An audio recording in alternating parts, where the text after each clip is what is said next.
পুনরায় ফিরে ফিরে আসছে, পুনরাবৃত্ত হচ্ছে, এটা আবৃত্ত দশমিক সংখ্যা বা অনেকে এটাকে বলে পৌনঃপুনিক। 42/9 এটাকে 9 দিয়ে ভাগ করা যাক। তো 42টা এখানে আসছে, 4 9 36, বিয়োগ করলে কত আসছে 6, ছোট সংখ্যা তাই পয়েন্ট দিয়ে একটা 0 দিলাম, 6 9 54, আবার বিয়োগ করলে কত আসছে 6 আসছে, ছোট সংখ্যা পয়েন্টের জন্য 0, 6 9 54, আবার যদি বিয়োগ করি 6 আসছে, পয়েন্টের জন্য আবার 0, 6 9 54। তো এই ভাগ কিন্তু কোনোদিন মিলবে না। 6টা যেহেতু রিপিট হচ্ছে, তো পুনরায় ফিরে ফিরে আসছে, পুনরাবৃত্ত হচ্ছে, এটা আবৃত্ত দশমিক সংখ্যা বা অনেকে এটাকে বলে পৌনঃপুনিক। তাহলে 42/9কে আমরা লিখতে পারছি 4.666, এই 6 এর কিন্তু কোনো শেষ নেই, বা লিখতে পারি 4.6 পৌনঃপুনিক।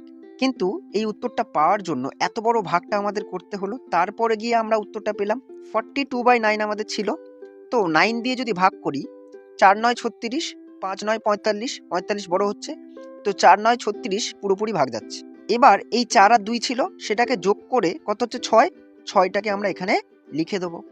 তাহলে আমাদের পৌনঃপুনিক কি হলো 4.6 পৌনঃপুনিক। অনেকে এরকম ভাবে দেয় 4.6 মাথায় একটা বার দিয়ে দেয়, তো বার যা আর এই পৌনঃপুনিক সেই একই ব্যাপার। আরও একটা এক্সাম্পল নিয়ে দেখা যাক, 71/9। তো 7 9 63, 8 9 72, 72 বড় হয়ে যাচ্ছে, মানে 7 9 63 গেল। এবার এই 7 আর 1 অ্যাড করে কত হচ্ছে 8, তো 8টা আমরা এরকম ভাবে লিখে দেবো, মানে 8টা হচ্ছে পৌনঃপুনিকে আসবে, 8 মাথায় পৌনঃপুনিক, বা লিখতে পারি 7.8 বার। আরও কয়েকটা এক্সাম্পল নেওয়া যাক, 74/9।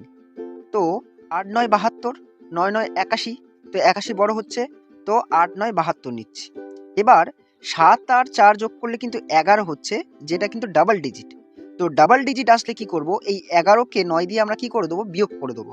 তাহলে 11 থেকে 9 বাদ দিলে কত হয় 2, তো 0.22 এখানে আমি বসিয়ে যাব। মানে আনসারটা হচ্ছে 8.2 পৌনঃপুনিক বা 8.2 বার। যদি না বুঝতে পারো আরও একটা এক্সাম্পল দেখে নাও, 84/9। তো 9 9 81, 9 10 90, 90 বড় হচ্ছে, তো 9 9 81তে আমরা রাখবো। এবার 8 আর 4 যোগ করে কত হচ্ছে 12, যেটা কিনা ডাবল ডিজিট, তাই 12কে 9 দিয়ে বিয়োগ করব।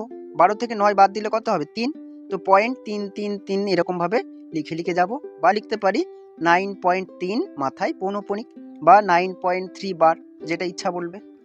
আশা করছি বুঝতে পেরেছো, যদি না বুঝতে পারো কমেন্টে জানিও, আমি বোঝানোর চেষ্টা করব। ভিডিওটা দেখার জন্য অনেক অনেক ধন্যবাদ।